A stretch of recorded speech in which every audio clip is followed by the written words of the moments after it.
All right, let's talk about something we're all chasing, happiness. But what if I told you we're going about it all wrong? Today, we're going to rethink everything you thought you knew about how to find it. So let me just throw this out there right at the start. What if that constant, relentless search for happiness, what if that's the very thing keeping you stuck?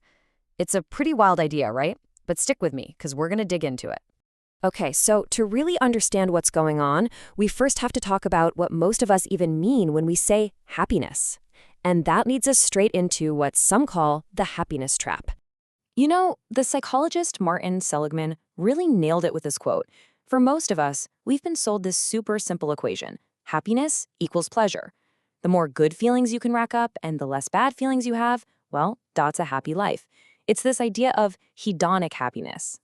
I mean, think about it. We've totally bought into this Hollywood version of happiness, right? We picture someone who's always got a huge smile, always bubbly, always cheerful, kind of like Goldie Hawn. And look, it's a nice picture, but is it even realistic? Or is it even what we should be aiming for? Yeah, it turns out there are a couple of huge flaws in this whole pleasure equals happiness idea. First off, science tells us that our baseline level of smiliness is, well, it's mostly genetic. It's actually really hard to change long term. And second, if you look back in history, this idea is kind of shallow. The great ancient philosophers, guys like Aristotle, they weren't obsessed with fleeting pleasure. They were talking about something way, way deeper, a concept they called Eudaimonia. So, okay, if chasing pleasure is a dead end, then what's the alternative? Well, this is where things get really interesting. It turns out there's a much richer way to think about this, a framework that suggests there are actually 3 different paths to a good life. So Dr. Seligman lays out these 3 routes. First, you've got the pleasant life. That's the one we all know, seeking as much pleasure as possible. But then you have the good life, which is all about using your unique strengths to get totally absorbed in what you're doing. And finally, the meaningful life, which is about using those strengths for something bigger than yourself. And here's the kicker, the really mind-blowing part. You can have a good life or a meaningful life without feeling happy or cheerful at all. And that's where that ancient idea, Eudaimonia, comes back in. It's not about feeling good, it's about being completely and utterly absorbed. You know that feeling when an artist is just lost in their painting or a musician is totally one with the music? That's it. That state of deep immersion is what we call flow.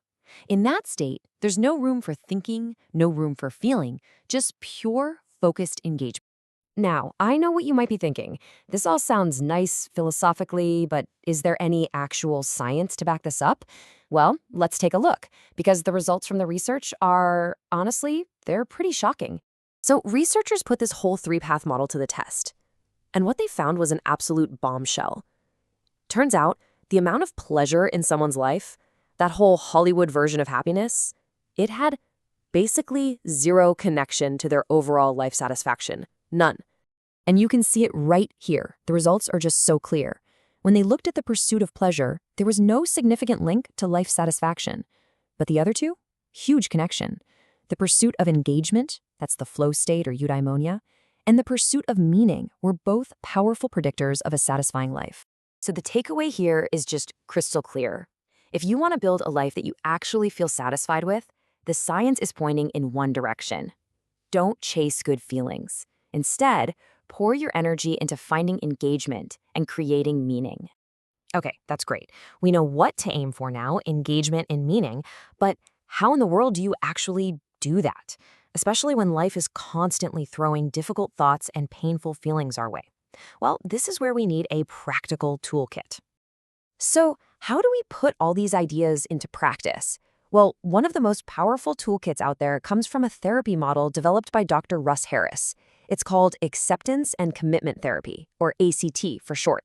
And you can really think of it as a roadmap for getting unstuck and building that good, meaningful life we've been talking about. So what is ACT really? At its heart, it's about making a huge shift in perspective. Instead of spending all your energy trying to fight or get rid of negative feelings, which is exhausting and often doesn't even work, it teaches you how to stop the struggle.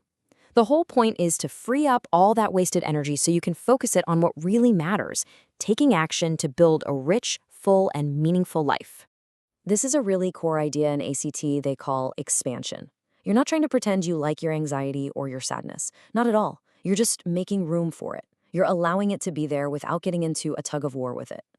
So let's say you're terrified of public speaking. Instead of trying to crush the anxiety, you just let it be there. You make room for it. And then you walk on stage anyway. It's all about doing what's important to you, even when discomfort shows up for the ride. But that raises a really important question, right? How do you know what matters? When you've got all these difficult feelings swirling around, how do you know which direction to go in? And that brings us to the final and maybe the most important piece of this whole puzzle: figuring out your values. And to do that, we have to understand a really critical difference: the difference between values and goals. Think of it this way. Goals are like destinations on a map. You want to cross a specific mountain, you get there, you cross it off your list, you're done. But values are like a compass direction. They're about the journey. You can't ever finish being a kind and loving partner, right? Just like you can never arrive at West. It's not a destination. It's the direction you choose to traveling, moment by moment, day by day. So a really great way to start getting clear on your values is with a simple exercise called the bullseye. It just asks you to look at these 4 big areas of your life and ask yourself some deep questions. In your work, in your relationships, what's truly important to you?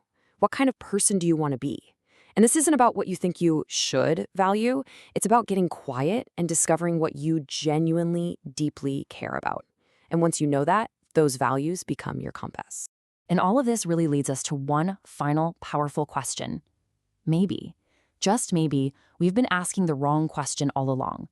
What if the goal isn't to feel good, but to live well? What if we just gave up the impossible fight to control how we feel and instead focused all our energy on the empowering task of choosing how we act? Think about it. What would change for you?